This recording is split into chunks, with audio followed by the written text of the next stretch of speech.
Komisi 2 DPRD Provinsi Gorontalo gelar rapat kerja dalam rangka laporan masyarakat terkait prosedur penarikan kendaraan yang dilakukan oleh Finance. 18 Agustus 5 bulan dengan utang 42 juta. Maksudnya menunggak selama 5 bulan.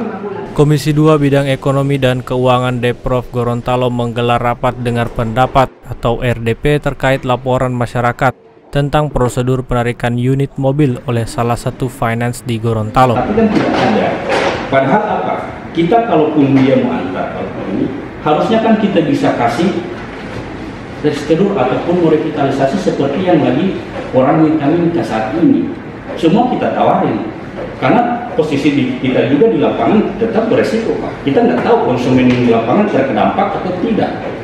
Dia reaktif atau apa. Kan orang nggak tahu. Padahal orang ini terus terang pekerja yang berisiko. Rapat ini dihadiri oleh YM selaku debitur serta organisasi JPKP dan juga branch manager dari salah satu finance atau perusahaan pembiayaan. Sementara dari pihak Komisi 2 dihadiri oleh S. Pintuli selaku Ketua Komisi 2 serta anggota Komisi 2 Deprov lainnya, Fadli Hasan dan Yeyen Sidiki untuk memberikan solusi terkait permasalahan tersebut. Kan ada hasil perhitungan kalkulasi flat atau efektif. Nah, kalau flatnya berapa itu mungkin yang harus dibuka dulu kan. Bapak menggunakan skema bunga flat berapa? Karena kalau flat itu kan 1,7 kali sekian. Ya kan? Kalau Bapak bilang flat 12, berarti kan dia sistem sama terus. Ya kan? Angsuran sama terus. Kalau dia efektif berarti kan dia sistem piramida melintas, floating kan, jadi dia floating. S. Pintuli selaku Ketua Komisi 2 menjelaskan kronologis permasalahan awalnya, yaitu YM selaku debitur menjaminkan BPKB kendaraannya kepada salah satu finance dan mendapat pembiayaan sebesar 30 juta pada awal Januari lalu dan lalu membayar angsuran sebanyak 1 kali. Akan tetapi pada bulan Maret usahanya terdampak COVID-19 dan akhirnya menunggak angsuran sebanyak 5 bulan sehingga unit mobil ditarik oleh pihak finance. Prosedur back checking itu sudah blacklist dan sudah hampir memasuki 6 bulan. Nah, dari hasil rapat kerja Komisi 2 Bagian Ekonomi dan Keuangan DPRD Provinsi Gorontalo bersama finance dan debitur didapatkan hasil opsi 3 pilihan yang diberikan Komisi 2. Antara lain yang pertama adalah debitur membayar angsuran yang menunggak sekitar 5 bulan. Solusi kedua yaitu debitur akan membayar lunas pinjaman sesuai kemampuan yaitu 20 juta. Dan solusi ketiga pihak finance harus mencari kreditur baru atau finance baru untuk debitur pindah kontrak. Di situ dalam perjanjian itu memuat beberapa item yang di dalamnya sama-sama memiliki hak antara debitur dan kreditur. Tidak ada yang saling merugikan. Espin juga menambahkan pihak Komisi 2 memberikan waktu 1 minggu kepada pihak finance atau berkoordinasi dengan finance pusat untuk menentukan pilihan solusi permasalahan tersebut, mengingat unit kendaraan yang ditarik tanpa putusan pengadilan adalah salah. Komisi 2 mendapatkan laporan surat tembusan ke Ketua DPRD. Ketua DPRD mendisposisikan untuk Komisi 2 karena memang mitra Komisi 2 itu adalah lembaga keuangan seperti perbankan dan finance.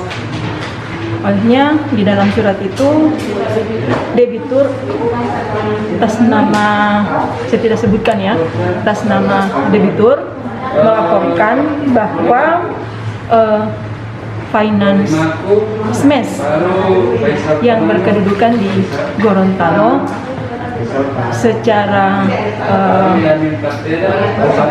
secara aturan mengambil paksa jaminan yang telah dijaminkan atas pinjaman di finance smash tersebut kurang lebih 30 juta.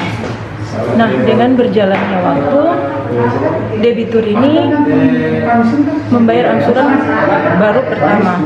Kemudian, karena memang ini kan kena imbas dari COVID-19, akhirnya debitur ini tidak melakukan kegiatan pekerjaan sehari-hari beliau adalah opsi ya, seorang opsi penjual pakaian dari pasar ke pasar dengan menggunakan mobil tersebut nah olehnya mereka melapor ke ke DPRD dan akhirnya tadi ditindaklanjuti oleh Komisi 2 dan alhamdulillah mendapatkan solusi yang menguntungkan kedua belah pihak.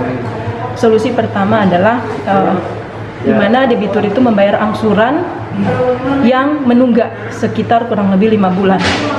Kemudian solusi kedua adalah debitur akan melunasi pinjaman namun kemampuan bayarnya hanya tinggal 20 juta dari total pinjaman sebesar 30 juta. Beliau hanya bisa melunasi 20 juta karena memang mobil beliau yang dipakai untuk operasional pekerjaan sudah ditarik. Dan ya, ditariknya pada bulan Agustus ini, tanggal 18. Olehnya beliau tidak bisa tidak bisa melakukan pekerjaan itu lagi. Nah, akhirnya solusi ketiga adalah pihak finance mencarikan solusi untuk debitur ini meminjam ke lembaga lainnya. Dan kami hanya menitipkan bahwa kalau boleh yang opsi kedua itu untuk pembayaran keseluruhan sebesar 20 juta itu yang disetujui, dan kami akan menunggu kurang lebih 1 minggu. Kami beri waktu untuk mereka mengkonsultasikan ke kantor pusat dalam rangka pelunasan pinjaman tersebut. Tapi kendaraan yang jadi jaminan tetap ditarik? Iya, tetap sudah ditarik. Namun dengan berjalannya rapat tadi, karena memang dalam undang-undang fidusia itu mereka tidak berhak menarik tanpa ada keputusan dari pengadilan. Itu mereka salah. Namun karena kita sudah mediasi kedua belah pihak, akhirnya didapatlah titik temu, yaitu mereka harus membayar 20 juta untuk pelunasan pinjaman yang ada di Smash Finance. Langkah selanjutnya Bu dari Komisi 2 jika dari ya, kami menunggu 1 minggu lagi dalam jangka waktu yang diberikan untuk proses permintaan permohonan pelunasan.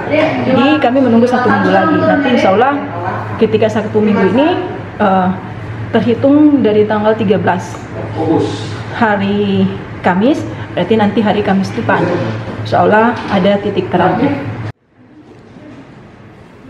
Dari DPRD Provinsi Gorontalo, Kindali TV memberitakan.